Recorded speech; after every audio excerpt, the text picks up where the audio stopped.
موضوع الدرس في إثبات الرسالة للنبي صلى الله عليه وسلم والرد على المكذبين، سورة والقلم، تفسیر ابن کثیر۔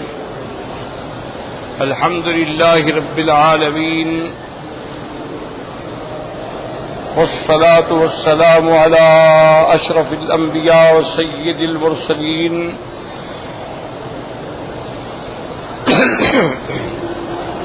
سيدنا محمد وعلى آله وأصحابه أجمعين۔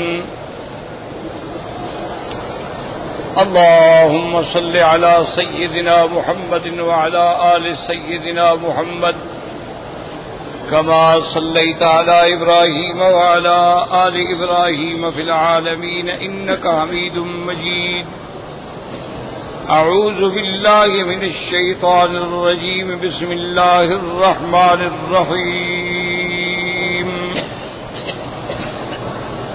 نون والقلم وما يسطرون، ما أنت بنعمة ربك بمجنون، وَإِنَّ لَكَ لَأَجْرًا غَيْرَ مَمْنُونٍ، وَإِنَّكَ لَعَلَى خُلُقٍ عَظِيمٍ، فَسَتُبْصِرُ وَيُبْصِرُونَ بِأَيِّكُمُ الْمَفْتُونُ، إِنَّ رَبَّكَ هُوَ أَعْلَمُ بِمَنْ ضَلَّ عَنْ سَبِيلِهِ وَهُوَ أَعْلَمُ بِالْمُهْتَدِينَ۔ اللہ نے کلام مقدس کی اس سورت مبارکہ کی ابتدا فرمائی حرف نون سے، نون۔ جیسا میں نے الحمدللہ کل کے درس میں بھی عرض کیا تھا کہ یہ جتنے حروف مقطعات ہیں ان کو کہتے ہیں حروف مقطعات، یعنی الگ الگ حرف۔ پھر وہ ایک بھی ہیں، مفرد بھی ہیں، ثنائی بھی ہیں، ثلاثی بھی ہیں، رباعی بھی ہیں، خماسی بھی ہیں۔ تو یہ جتنے قرآن پاک کی صورتوں میں یہ حروف ہیں، ان کے بارے میں بہتر جو قول ہے وہ یہ ہے کہ اللہ اعلم بمرادہ، اللہ جانے بس۔ اسی طرح دوسری بات بھی یاد رکھ لیں کہ قرآن مقدس نے جن چیزوں کو مبہم چھوڑا ہے، یعنی بیان نہیں فرمایا، اجمالاً ذکر کیا، اس کے بارے میں بھی یہ بات یاد رکھیں کہ اب ہموہ کما ابہمہ اللہ، اگر اللہ نے بیان نہیں فرمایا تو بلا وجہ بحث نہ کریں، کیونکہ اللہ خالق ہیں، وہ جانتے ہیں اگر مخلوق کو ضرورت ہوتی تو بیان فرما دیتے۔ تو معنی یہ ہے کہ جن چیزوں کو اللہ نے بیان نہیں فرمایا ہے اس کی بحث میں پڑھنے کی ضرورت ہی نہیں ہے، کوئی فائدہ بھی نہیں۔ اس کی مثال سمجھیں، مثلا اللہ پاک نے سیدنا آدم علیہ السلام کو پیدا کرنے کے بعد مسجود الملائکہ بنانے کے بعد جنت میں رہنے کا حکم دیا اور فرمایا کہ آپ جنت پہ رہیں، کھائیں پیئیں، بس ایک بات ہے کہ وَلَا تَقْرَبَا هَٰذِهِ الشَّجَرَةَ، اس درخت کے قریب نہ جائیں۔ کھانا تو بڑی بات ہے، اس کے قریب ہی نہ جائیں، کیونکہ اسلام کا یہ قاعدہ ہے جن چیزوں سے روکتا ہے وہ دور سے روکتا ہے۔ جیسے فرمایا وَلَا تَقْرَبُوا الزِّنَا، زنا کے قریب نہ جاؤ، کیا مانا اس گلی میں بھی نہ جاؤ، غیر محرم عورت پہ نظر ہی نہ ڈالو، غیر محرم عورت سے تنہائی میں بات ہی نہ کرو۔ جب دور سے رک جاؤ گے تو قریب جانے کا خوف ہی ختم ہو گیا۔ تو اسلام دور سے حد بندی کرتا ہے، یہ نہیں ہے کہ جب واقع ہو جائے تو پھر اس کو بچانے کی کوشش کرو، پھر کیا فائدہ ہوا۔ اس لیے وہاں بھی حکم دیا کہ وَلَا تَقْرَبَا هَٰذِهِ الشَّجَرَةَ، کہ آدم اور حوا تم دونوں اس درخت کے قریب نہ جانا۔ اب اللہ نے یہ نہیں بتلایا کہ کون سا درخت، بس درخت کا نام لے لیا، فرمایا درخت کے قریب نہ جاؤ۔ بھئی وہ درخت کیا تھا اللہ عالم۔ اب اگر ہم بلا وجہ ٹکرے ماریں گے، جیسے لوگوں نے مشہور کر رکھا ہے کہ آدم علیہ السلام نے گندم دانہ کھا لیا اور گندم دانہ کھا لیا اور گندم دانے کی وجہ سے جنت سے نکالے گئے، یہ تو ساری کہانیاں ہیں۔ حالانکہ کوئی جاہل آدمی بھی یہ بات نہیں کہہ سکتا، پتہ نہیں لوگوں نے کیسے مشہور کر دی ہے۔ ابھی گندم کے درخت تھوڑے ہوتے ہیں، گندم کے کھیت تو ہوتے ہیں نا، اللہ نے ان کو درخت سے روکا تھا، گندم سے تو نہیں روکا تھا۔ پتہ نہیں انہوں نے خود بنا لی ہے کسے کہانی۔ تو بہرحال مقصد یہ ہے کہ اگر اللہ نے کسی چیز کا نام نہیں لیا ہے تو تم بھی اس بحث میں نہ پڑو۔ اسی طرح اللہ تبارک و تعالیٰ فرماتے ہیں امرأۃ العزیز، حضرت یوسف علیہ السلام کو بہلانے پھسلانے میں عزیز کی بیوی نے کردار ادا کیا۔ اب کون ہے امرأۃ العزیز؟ قرآن نے نام نہیں لیا، صرف قرآن کہتے ہیں امرأۃ العزیز۔ اب اس کا نام کیا ہے یہ تو لوگوں نے بنا لیا نا، اس کا نام زلیخا تھا اور کتابیں لکھ ڈالی ہیں انا للہ و انا الیہ راجعون، پتہ نہیں ان کی رشتہ دار تھی کون تھی۔ یعنی افسوس لگتا ہے نا بھائی، جب خدا نام نہیں لیتا تو ہمیں اس نام میں اصل میں یہ ساری اسرائیلی روایات ہیں، یہودیوں کی روایتیں ہیں۔ بعض روایات میں اس کا نام زلیخا ہے، بعض میں راحیل ہے، تو یہ سارے ناکاب۔ اچھا ہمیں اس کے نام سے ضرورت کیا ہے مجھے یہ بتائیں؟ اللہ نے جب نام نہیں لیا، اگر بندوں کو ضرورت ہوتی تو اللہ نام بھی لے لیتے۔ اسی طرح اللہ تبارک و تعالی نے قرآن پاک میں فرمایا وجاء اخوۃ یوسف، حضرت یوسف کے بھائی۔ اب حضرت یوسف کے بھائیوں کے کیا نام ہے اللہ نے ذکر نہیں کیا۔ یہ تو اب لوگوں نے نام بنائے ہوئے نا، بنیامین تھا اور یہودا تھا اور فلاں تھا، یہ تو ساری جھوٹی روایات ہیں، یہودیوں کی روایات ہیں جن کا نہ قرآن سے تعلق ہے نہ حدیث سے تعلق۔ اللہ نے قرآن میں ان کا کسی جگہ سارے قصے میں نام دیا، وجاءوا اباهم عشاء یبکون، سب ابے کے پاس آ گئے، لیکن کون نام کیا ہے اللہ عالم۔ اللہ نے جب نام نہیں لیا ہے تو ہمیں بحث میں پڑھنے کی کیا ضرورت ہے؟ اسی طرح قرآن میں سینکڑوں آپ چیزیں، وَأَوْحَيْنَا إِلَىٰ أُمِّ مُوسَىٰ أَنْ أَرْضِعِيهِ، اللہ فرماتے ہیں ہم نے موسیٰ علیہ السلام کی اماں کی طرف وحی کی کہ اپنے بیٹے کو دودھ پلائیں، صندوق میں بند کریں، دریا کے سپرد کر دیں۔ اب موسیٰ علیہ السلام کی اماں کا نام کیا ہے اللہ کو پتا۔ اذ قالت لأخته قصيه فبصرت به عن جنب وهم لا يشعرون، جب حضرت موسیٰ علیہ السلام کی اماں نے موسیٰ علیہ السلام کی بہن سے کہا نام کیا ہے اللہ عالم۔ اسی طرح دیکھیں اذ اول فتیۃ الی الکہف، اللہ فرماتے ہیں وہ چند نوجوان جو غار میں جا کے جنہوں نے پناہ لی تھی اصحاب کہف، نام کیا ہے قرآن نے نام نہیں لیا۔ حضور پاک صلی اللہ علیہ وسلم نے بھی نام نہیں لیا۔ ہمارے مولویوں کو مل گیا ماشاءاللہ، انہوں نے اصحاب کہف کے نام نکالے ہوئے ہیں اور ان کے تعویذ لکھتے ہیں اور ان سے جنات کو بھگاتے ہیں، پتہ نہیں کیا کیا کرتے ہیں۔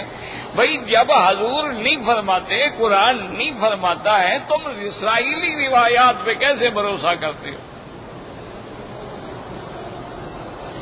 جن لوگوں نے اللہ کی تورات کو بدل ڈالا ہے ان پر اعتبار ہے،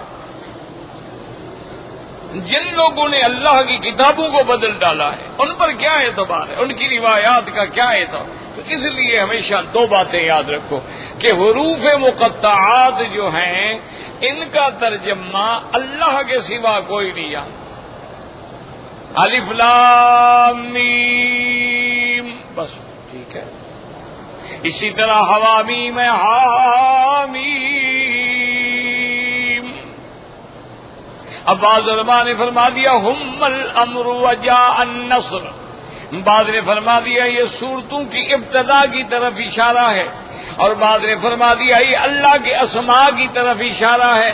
لیکن یہ ساری باتیں نہ قرآن میں ہیں نہ حدیث میں ہیں. تو قرآن جس پہ اترا ہے، سرکار دو عالم پہ قرآن اترا ہے، اور اللہ نے قرآن میرے مدنی پاک کو خود پڑھایا ہے. آپ کے سینے میں قرآن کو جمع کر کے جمایا ہے، پھر قرآن کی تفسیر بھی میرے اللہ نے پڑھائی ہے. تو جب حضور نہیں بتلاتے تو ہم کیوں اس میں ٹکریں ماریں؟ تو اس لیے ہمیشہ یہ مسائل یاد رکھیں. یہ جھوٹی اور غلط روایات سے پھر کئی قصے بنتے چلے جاتے ہیں. جب آپ ایک بات پہ غلط روایت کا سہارا لیں گے تو پھر آپ کو سینکڑوں غلط روایات کا سہارا لینا پڑے گا. اچھا، خدا کی قدرت یہ ہے کہ جھوٹ لوگوں کو بڑا پسند آتا ہے، میٹھا لگتا ہے، اور سچی بات کڑوی لگتی ہے. عربوں کا تو محاورہ ہے نا کہ الحق مر ولو کان در. وہ کہتے ہیں کہ حق بات جو ہے کڑوی ہوتی ہے چاہے موتی جیسی کیوں نہ ہو.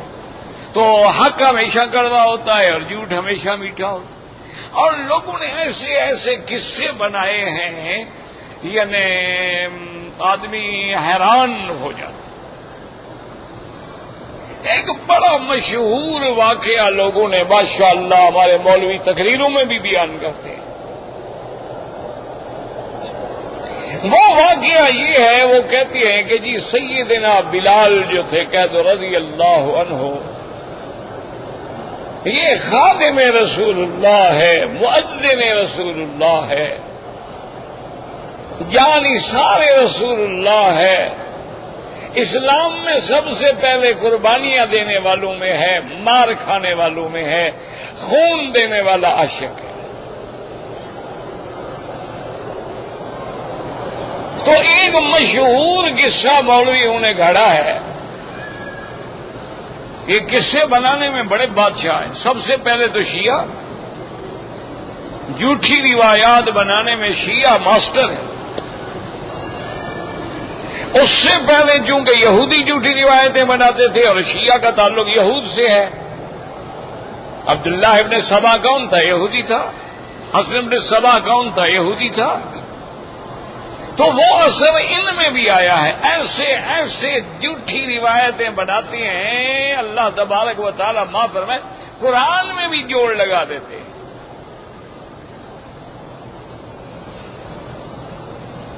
اچھا، ان کے اثرات جو ہیں نا جی، کچھ ہمارے بعض اہل سنت والجماعت کے جو ڈھیلے ڈھیلے لوگ ہیں نا، ان میں بھی آ گئے.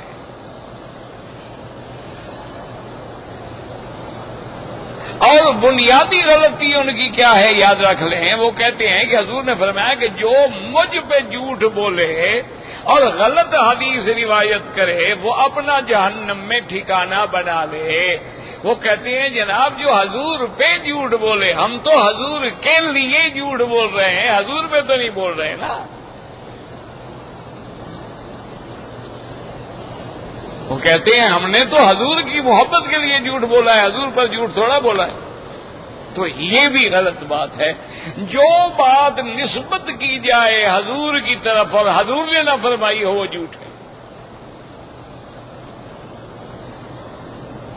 اسی لیے سب سے قلیل روایت کرنے والے جو ہے وہ سیدنا ابو بکر ہیں رضی اللہ تعالیٰ عنہ. قلیل الروایہ ہے، جو سب سے زیادہ قریب رہا ہے لیکن قلیل الروایہ. صحابہ کہتے ہیں کہ وجہ ہونے کا مجھے ڈر لگتا ہے میری زبان سے کوئی لفظ نکل جائے جو حضور نے نہیں فرمایا، تو پھر میں قیامت میں کیا جواب دوں گا. لیکن 14ویں صدی کا مولوی بڑا بہادر ہے، اس کو کوئی فرق نہیں پڑتا. انہوں نے جناب ایک قصہ بنایا ہے، تقریروں میں بھی کہتے ہیں کہ حضرت بلال جو تھے حبشے کے رہنے والے تھے اور ہونٹ مبارک موٹے تھے، کالا رنگ تھا، ٹھیک بات ہے، اس میں تو کوئی شک نہیں. لیکن جب وہ اذان دیتے تھے نا تو کہتے تھے اشہد اللہ الہ الا اللہ. وہ شین نہیں ادا کر سکتے تھے، اشہد نہیں کہہ سکتے تھے، تو وہ کہتے تھے اشہد اللہ الہ الا اللہ.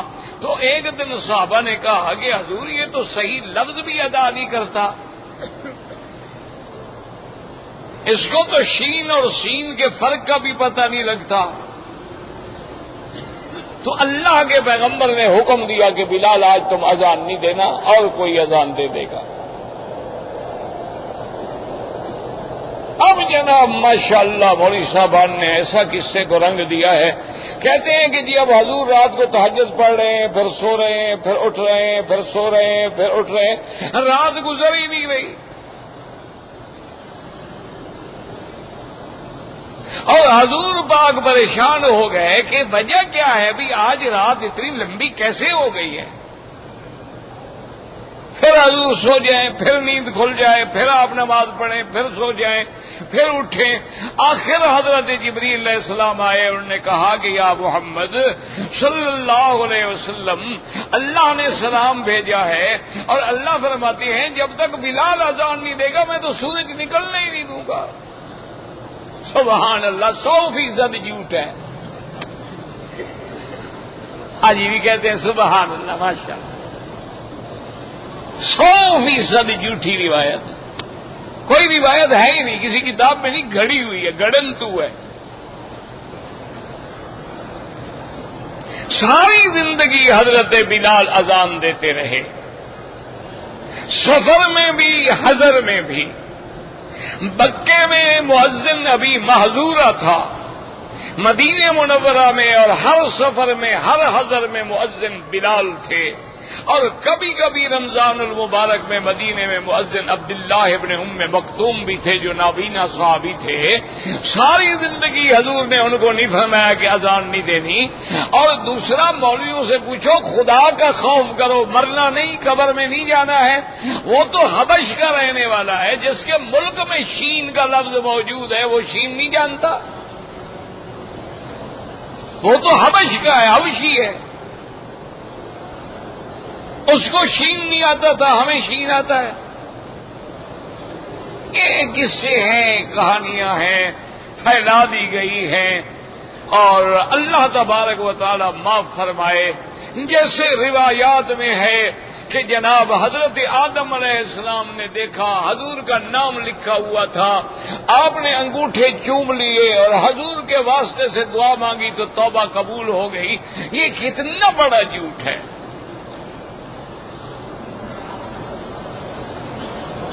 کوئی اللہ کا خوف ہی نہیں ہے. یار خدا کے قرآن کو تو نہ بدلو نا. قرآن یہ کہتا ہے کہ حضرت آدم علیہ السلام کو اتار دیا گیا جنت سے، اللہ نے حکم دیا اتر جاؤ. حضرت آدم بھی اترے، بی بی حوا بھی اتری اور دونوں الگ الگ مقام پہ اتر گئے. اب رو رہے ہیں، اللہ سے معافی مانگ رہے ہیں، لیکن توبہ قبول نہیں ہوتی. اور جب اللہ راضی ہوئے فتلقى آدم من ربه بکلمات فتاب علیہ. اللہ نے فرمایا جب ہم راضی ہوئے تو ہم نے خود کلمات سکھلائے کہ آدم اس دعا کے ساتھ درخواست کرو تو ہم تیری درخواست منظور کر لیں گے. اور وہ دعا کیا تھی؟ ربنا ظلمنا انفسنا ان لم تغفر لنا وترحمنا لنكونن من الخاسرین. جب وہ دعا قرآن میں موجود ہے، اب اس کو رنگ دینا کہ انگوٹھے چومے تھے، واسطہ دیا تھا. جب قرآن کی بات نہ مانو تو پھر بندہ کدھر جائے؟ یہ تو قرآن ہے، قرآن میں دعا موجود ہے. اور اللہ نے خود پڑھایا ہے، خود سکھلایا ہے، کیونکہ جب اللہ راضی ہونے پہ آئے تو دعا سکھلا دی، جب راضی ہونے پہ آئے تو معافی مانگنے کا طریقہ بھی بتلا دیا کہ اس طرح مانگو، ہم دینے کے لیے تیار ہیں۔ تو اس لیے ہمیشہ یاد رکھیں کہ بالکل غلط روایات اور خاص طور پہ عقیدے کے اندر یاد رکھو، عقیدے میں تو کوئی ضعیف حدیث بھی حجت نہیں ہوتی، عقیدے میں یا اللہ کا قرآن ہوتا ہے یا فرمان محمد مصطفیٰ ہوتا ہے، اور حدیث بھی صحیح ہو، متواتر بھی ہو، قطعی دلالت بھی ہو، اور جس میں کوئی دوسرا احتمال بھی نہ ہو۔ اس لیے علماء فرماتے ہیں احکام کے اندر جو ہے حدیث حسن بھی لی جا سکتی ہے، فضائل میں حدیث ضعیف بھی لی جا سکتی ہے، لیکن عقائد کے اندر کوئی حدیث ضعیف حجت نہیں ہوتی۔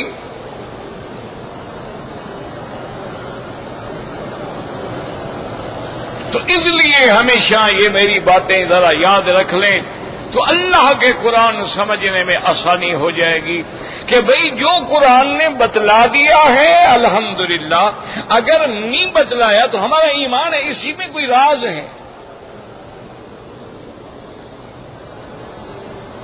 اللہ تبارک و تعالی نے حضرت نوح علیہ السلام کی بیوی کا نام نہیں لیا،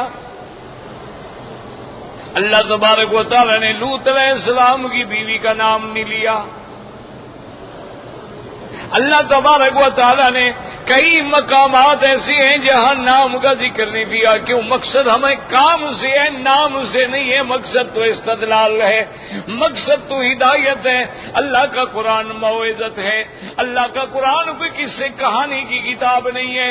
اللہ کے قرآن پاک نے ساری سورت یوسف احسن القصص ہے، لیکن حضرت یوسف کی والدہ کا نام نہیں لیا، حضرت یوسف علیہ السلام کے بھائیوں کا نام نہیں لیا ہے، اس بادشاہ وزیر کا بھی نام نہیں لیا جس کے بدلے پہ یوسف علیہ السلام آگے بیٹھے ہیں۔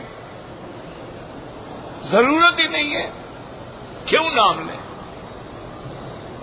تو اس لیے ہمیشہ یاد رکھیں کہ حرف نون ہے، یہ حرف صاد ہے، صاد والقرآن بالذکر، یہ بھی قرآن کا اعجاز ہے۔ اللہ یہ دکھانا چاہتے ہیں میرا مدنی، میرا قرآن اتنی جامع معنی کامل مکمل کتاب ہے، اگر میں نہ سمجھاؤں تو کوئی سمجھ نہیں سکتا۔ اس لیے اللہ تبارک و تعالی نے فرما دیا تھا کہ لا تحرک به لسانک لتعجل به ان علینا جمعه وقرآنه فإذا قرأناه فاتبع قرآنه ثم ان علینا بیانا۔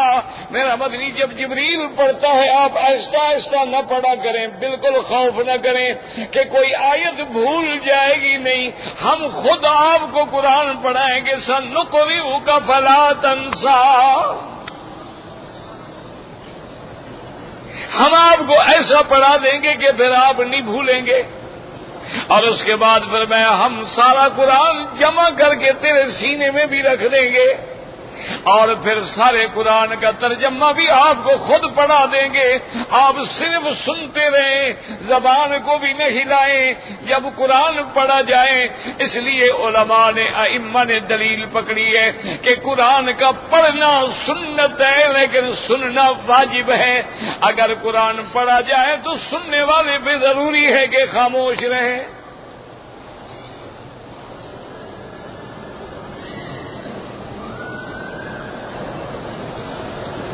اور اللہ تبارک و تعالیٰ نے قرآن پتہ ہے کہاں ہوتا، سب سے پہلے قرآن کو اللہ نے لوح محفوظ میں رکھا، بل هو قرآن مجید فی لوح محفوظ۔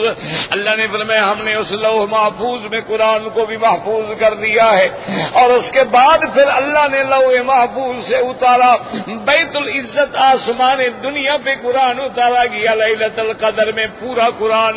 انا انزلناه فی لیلۃ القدر وما ادراک ما لیلۃ القدر.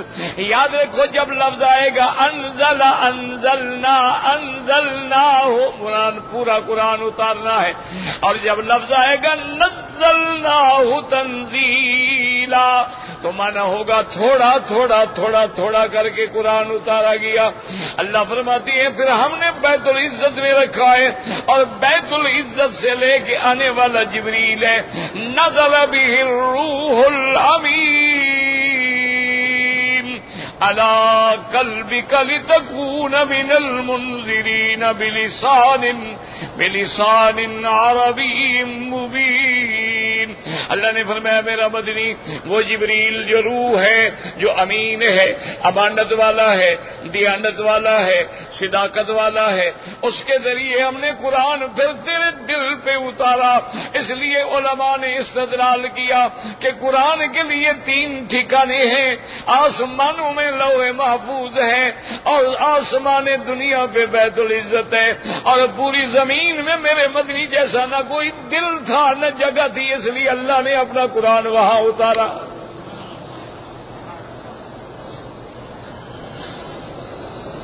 اسی فرمایا علی قلبک لتکون من المنذرین بلسان عربی مبین. اور یہ بھی بتا دیا میرا مدنی ہم نے قرآن عربی میں اتارا ہے، عربی زبان، اور ایسی عربی زبان جو کھلی ہوئی ہے. انا جعلناہ قرآنا عربیا. میرا مولا تیری شان ہے، قرآن بھی عربی، میرا مدنی محمد مصطفیٰ بھی عربی، سرزمین بھی عرب، اور اول مخاطب بھی عرب. اور حاجیو یاد رکھو مرنے کے بعد قبر کی زبان بھی عربی، اور قیامت میں جنت کی زبان بھی عربی. اللہ اکبر. جو ہم نے نہیں سیکھی ہے، ہم نے انگلش سیکھی ہے، ماشاءاللہ، ٹاٹا ڈیڈی بائی بائی. قبر میں مرنے کے بعد جو سوال ہوگا انگریزی میں تو نہیں ہوگا، من ربکا بادینکا ما تقول فی حق ھذا الرجل. عربی میں سوال ہوگا، اور جنت کی زبان بھی عربی ہوگی. اسی لیے عرب کی محبت جو ہے وہ ہمارے ایمان کا حصہ ہے.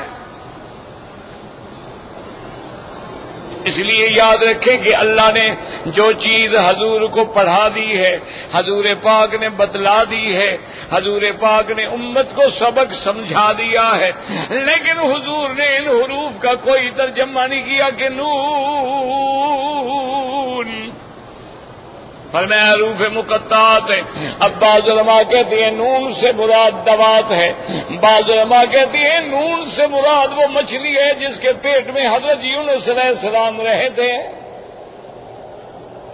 اچھا آج تو دہی تحقیق بھی ہو گئی ہے کہ وہی مچھلیاں اتنی بڑی بڑی ہیں جس میں پورے بندے کو نگل جاتی ہے، اور بندہ اندر بالکل پاؤں بھی پھیلا دیتا.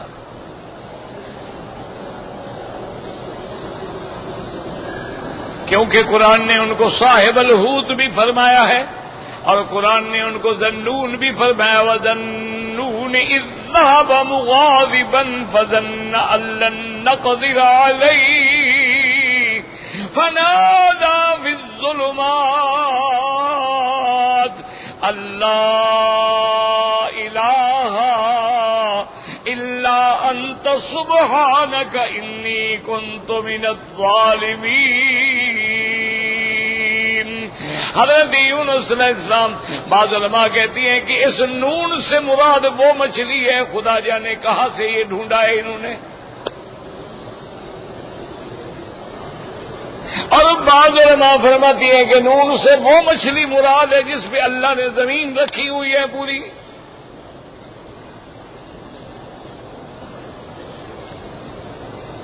اور بعض علماء یہ بھی فرما دیتے ہیں کہ نون جو ہے اللہ کے حرف الرحمن کا آخری حرف ہے. کسی جگہ آتا ہے الف لام را، اور کسی جگہ ہوتا ہے حامیم، اور کسی جگہ ہوا نون تو مانا ہوگی الرحمن. یاد رکھو یہ ساری روایات جو ہیں ناقابل حجت ہیں.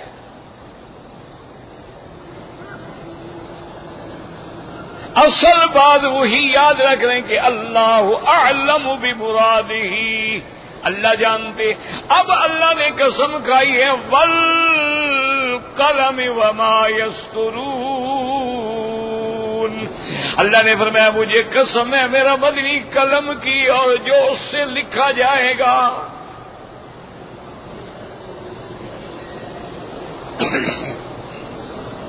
اور یہاں بھی مسئلہ سمجھ لیں کہ پہلے تو ہر بندہ یہ کوشش کرے کہ کبھی قسم نہ کھائے.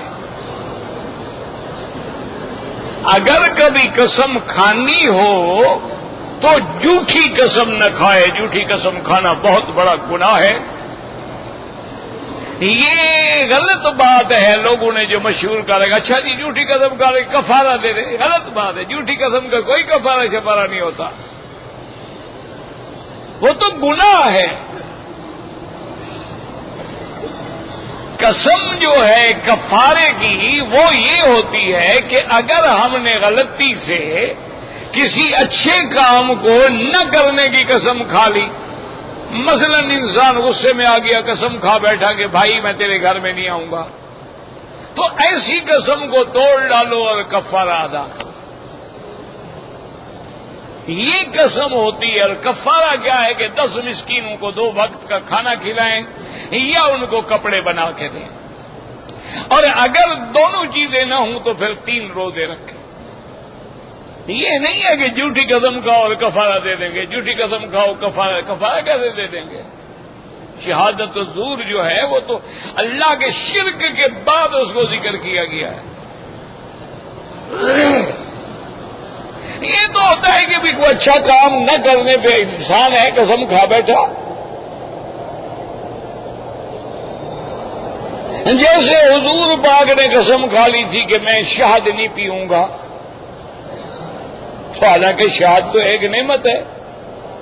اچھا سیدنا ابو بکر نے بھی قسم کھا لی. ایک دفعہ حضرت کے گھر میں مہمان آئے اور سیدنا ابو بکر رضی اللہ تعالیٰ عنہ کی عادت مبارک تھی وہ رات کو حضور کے ساتھ رہتے تھے مسجد میں. جب تک حضور گھر نہیں جاتے تھے تو ابو بکر گھر نہیں جاتے تھے. جب حضور سرکار دو عالم چلے جاتے تو حضرت صدیق بھی گھر چلے جاتے. جب لیٹ ہو گئے گھر میں آئے گھر والوں سے پوچھا کہ مہمانوں کو کھانا دے دیا ہے؟ انہوں نے کہا ہم نے تو کھانا دے دیا لیکن مہمان کھانا ہی نہیں کھاتے. انہوں نے کہا کیوں نہیں کھاتے؟ انہوں نے کہا کہ وہ کہتے ہیں کہ جب تک ابو بکر نہیں آئیں گے میں نہیں کھاؤں گا. انہوں نے کہا اللہ کے بندے مجھے حضور کے بعد دیر ہو گئی. اور غصے میں آگے فرمایا واللہ لا آکل، مجھے اللہ کے ساتھ میں کھانا نہیں کھاؤں. غصے میں آئے مہمانوں کے بعد لے کے انہوں نے کہا حضرت ابو بکر اگر آپ نہیں کھاتے واللہ لا آکل، ہمیں بھی اللہ کی ہم بھی نہیں کھاتے. آپ کی بیوی بیٹھی تھی انہوں نے کہا ابو بکر مہمان بھی نہیں کھاتے تم بھی نہیں کھاتے تو واللہ لا آکل، مجھے بھی اللہ کی قسم میں بھی نہیں کھاتی. اب تھوڑی دیر کے بعد ابو بکر نے غور کیا کہ بھائی میری قسم سے بیوی بھی بھوکھی مہمان بھی بھوکھے میں بھی بھوکھا. انہوں نے فرمایا چلے آؤ کھانا بس میں قسم توڑتا ہوں. آپ نے قسم توڑ دی. جب آپ نے کھا لیا تو مہمان نے بھی کھا لیا بیوی نے بھی کھا لیا. جب حضور کو صبح ذکر کیا تو آپ نے فرمایا کہ کفارہ ادا کر. تو کفارہ وہاں ہوتا ہے جھوٹی قسموں میں کفارہ نہیں ہوتا. یہ لوگ بس ایسے گھڑتے رہتے ہیں. اب کیا کریں؟ کس کس مسئلے کو ایمان سے کہہ رہے ہیں. تن ہم داغ داغ شد پمبا کجا کجا نے ہم. جب دام سارا بدن داغ داغ ہو جائے تو آدمی کہاں کہاں زخم پہ پٹی رکھے.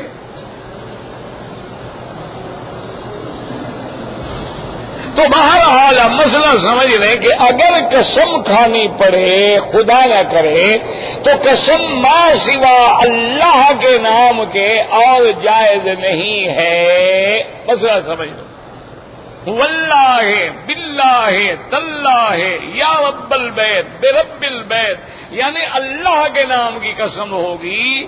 اگر اللہ کے سوا کوئی کسی غیر کی قسم کھائے، نبی کی قسم کھائے، ولی کی قسم کھائے، بزرگوں کے آستان کی قسم کھائے، بیٹے کے سر پہ ہاتھ رکھ کے قسم کھائے، اپنی آنکھوں پہ ہاتھ رکھ کے قسم کھائے، تو یہ اتنا بڑا گناہ ہے. حضور نے فرمایا وہ کافر ہو جاتا ہے.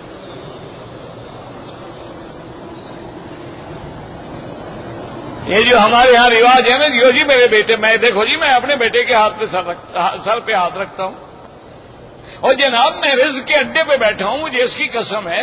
یہ شرک ہے. کو فرمایا من حلف بغیر اسم اللہ فقد کفر. حضور نے فرمایا جو اللہ کے نام کے سوا کسی غیر کی قسم کھائے وہ کافر ہو گیا. اور ایک حدیث میں ہے فقد اشرک، اس نے اللہ کے ساتھ شرک کیا. سمجھ لو شرک کیوں کیا کہ جب ہم جھوٹی قسم کھاتے ہیں ہمیں ڈر ہوتا ہے کہ اللہ ہمیں عذاب نہ دے. اب جب ہم غیر کی قسم کھا رہے ہیں تو ہم اس سے ڈریں گے کہ پیر ہمیں نقصان نہ دے، تو مانا اللہ کے سوا غیر کو نفع نقصان کا مالک سمجھا. یہی تو شرک ہے. اور شرک کیا ہوتا ہے؟ اچھا ہمارے جاہلوں کا تو یہ عقیدے ہو گئے ہیں، وہ کہتے ہیں اللہ کی قسم کا تو خیر کوئی حرج نہیں، وہ تو ارحم الراحمین ہے نا. بابا مرشد پیر کی قسم نہ کھانا، ان کی کہانی لگے گی، بچوں کے بھی نہیں. تو یعنی ان کے لیے پیر کی قسم زیادہ سخت ہے اللہ سے. انا للہ و انا الیہ.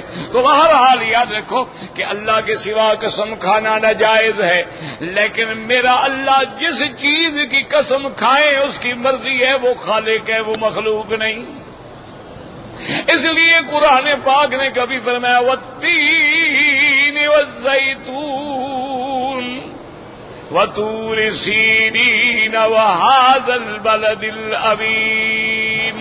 اللہ نے کبھی طور کی قسم کھائی، کبھی تین کی قسم کھائی، کبھی زیتون کی قسم کھائی، اور کبھی اللہ نے مکے کی قسم کھائی. لا اقسم بہذا البلد وانت حل بہذا البلد.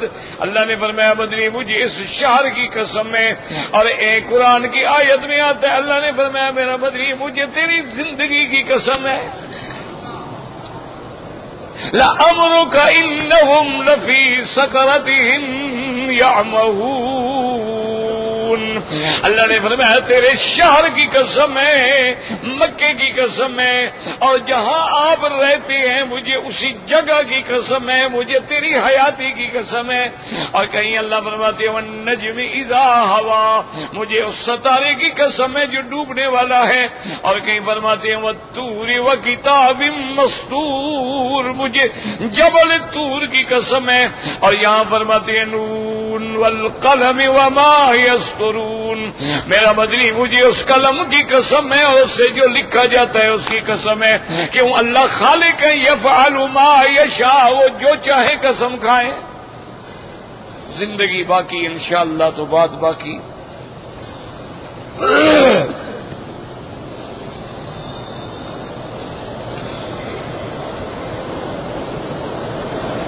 کہتا ہے جی کہ ایک آدمی کی دو بیویاں ہیں، ایک اس کو اچھی لگتی ہے اور ایک اچھی نہیں لگتی.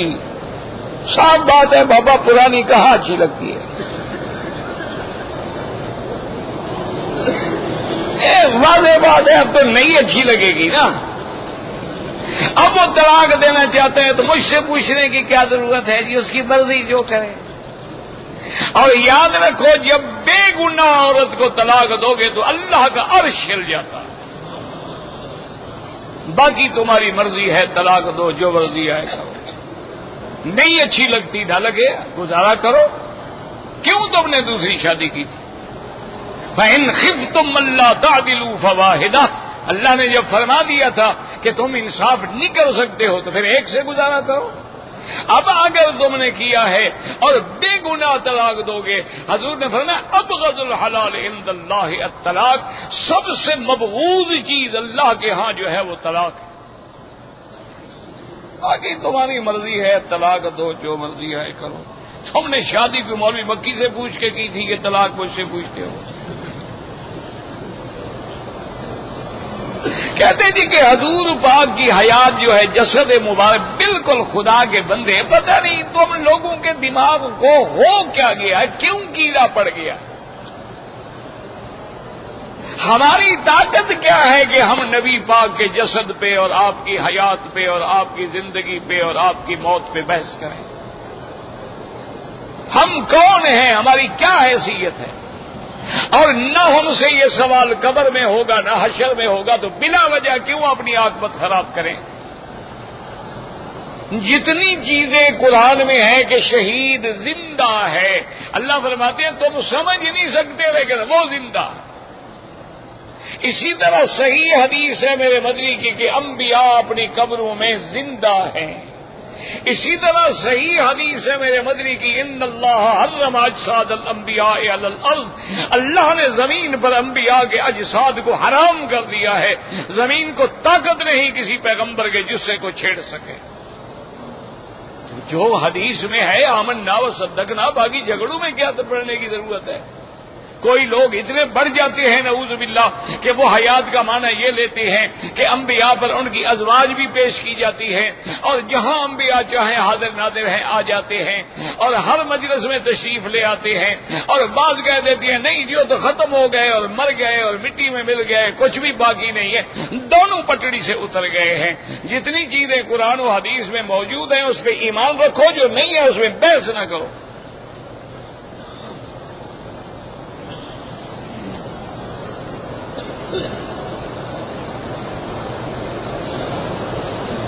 میرا ماموزاد بھائی مر گیا ہے مکے میں, افضل یہ ہے, شریعت کا حکم یہ ہے کہ جہاں موت آئے وہی دفن کرو. اور پھر تمہارے ملک میں مکے سے کوئی زیادہ بہتر جگہ ہے. ایسے جاہلوں کے مسئلے ہوتے ہیں جی, وہ جی وطن جانا ہے جی, منہ چہرہ دیکھیں گے جی. زندگی میں تم نے چہرہ دیکھ کے کون سی اس کی مدد کی تھی کہ اب دیکھ لو گے.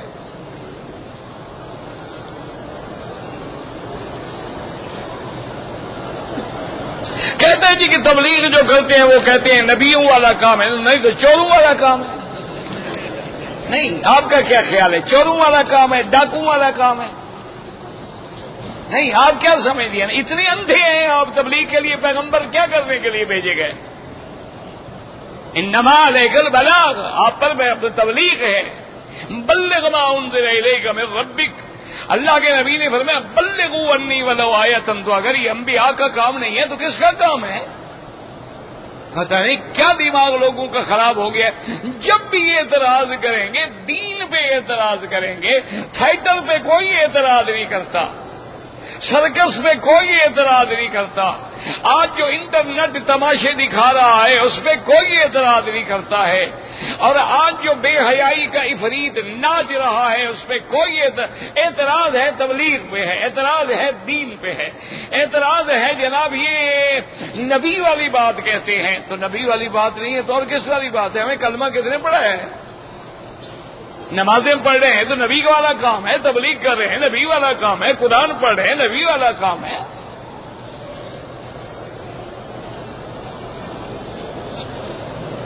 اگر ہم نے ایک عمرہ کر لیا ہے اور عمرہ کریں, افضل یہ ہے کہ طواف زیادہ کرو, لیکن عمرہ کرنا چاہو نفلی عبادت ہے, منع بھی نہیں ہے. اگر وطر چھوٹ جائے تو حنفی مسلک میں اس کی قضا کرنا ضروری ہے, چونکہ ان کے نزدیک وطر واجب ہے.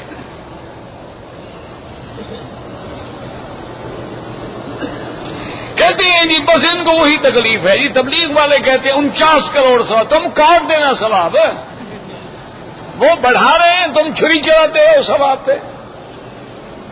انا للہ و انا الیہ راجعون. بابا دیکھو حدیث میں آتا ہے کہ جب آدمی حج پہ جائے, جب پیدل حج کرے تو ہر قدم پر حرم کی 700 نیکیاں ملتی ہیں. اب ایک نیکی 1 لاکھ, 1 لاکھ کو 700 سے ضرب دو. اب عرفات تک جاتے ہوئے کتنے قدم بنیں گے؟ نہیں, تم چھری لے لو, ثواب کاٹنا شروع کرو.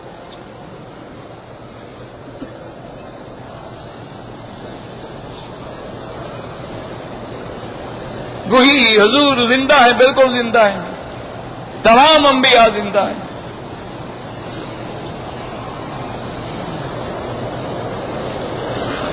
عمرہ چھوٹے حج کے برابر ہے.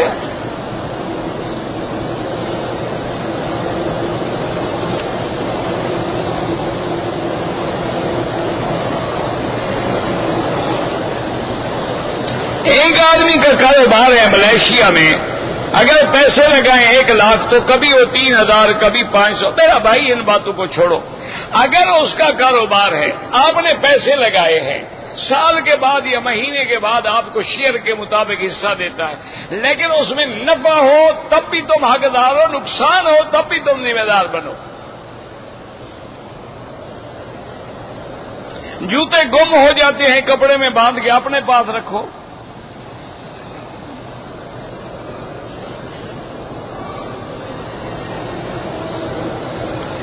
مسجد نبوی کی اور خانہ کعبہ کی سی ڈی یہاں ملتی ہوں لے لے، میرے پاس تو نہیں ہے. عصر کی نماز کے بعد طواف کریں تو حنفی مسلک کے لوگ جو ہیں وہ مغرب کے بعد 2 رکعت پڑھیں، اور حنابلہ اور شوافی کے نزدیک ہر وقت حرم میں نماز جائز ہے. یہ کوئی جھگڑا نہیں یار، کسی نے پڑھ لی تو کوئی کفر نہیں ہو گیا، اور نہیں پڑھی تو کوئی آسمان نہیں گر پڑا.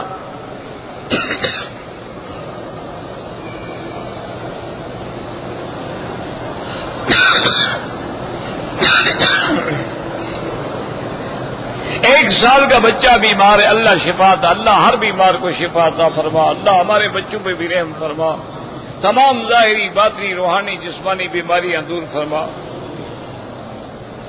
جماعت کی نماز میں سورۃ فاتحہ پڑھیں تو آپ 1,00,000 دفعہ پڑھیں، ہمیں تو کوئی مسئلہ نہیں. اگر حنفی ہے تو امام کے پیچھے نہ پڑھے، آگے پیچھے تو ہر آدمی پڑھتا ہے. بچی کا نام آنیہ رکھا جائے، جو مرضی ہے رکھو، مجھے نہیں پتا نام شام کا. اگر طواف کے چکر پورے ہو گئے، بھئی افضل یہ ہے 2 رکعت مغرب کے بعد پڑھو. مسجد الحرام سے قرآن اٹھا کے نہ لے جائیں، یہ اسی مسجد کے لیے وقف ہیں. اگر 2 سال کا بچہ ہے، احرام کے نیچے اس کو پمپر باندھے، کوئی بات نہیں، اس کے لیے کوئی احرام فرض تھوڑا ہے.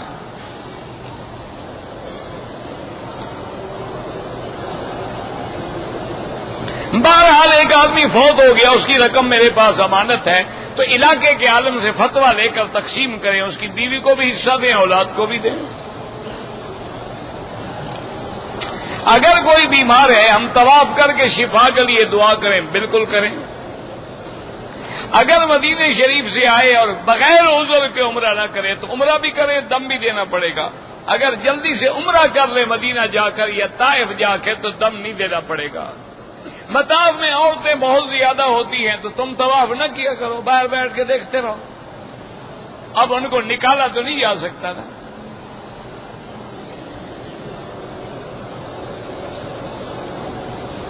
حالت احرام میں میں نے جو الاسٹک کی پٹیاں تھیں وہ اس سے کچھ نہیں ہوتا، سب ٹھیک ہے. اگر روڈ پہ کوئی معمولی گری پڑی چیز ہو وہ اٹھا لیں، کوئی فرق نہیں پڑتا ہے. اگر خوشبو ہے احرام کے اندر تو استعمال نہ کریں.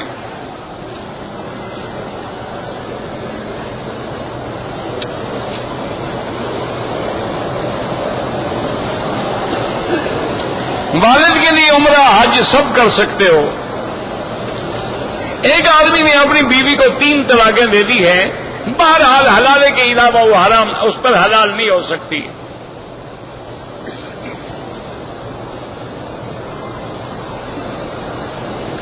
ہمارے ملک میں ایک جگہ ہے، کسی نے زمین خریدی ہے، وہاں کچھ جن ہل نہیں چلانے دیتے، تو میں جا کے چلاؤں گا. کوئی بھوت تلاش کرو انشاءاللہ جو جنوں کو بھگا دے. وہاں بڑے بڑے تمہارے پاس پیر پڑے ہوئے ہیں، ملتان تو پیروں کا شہر ہے بابا.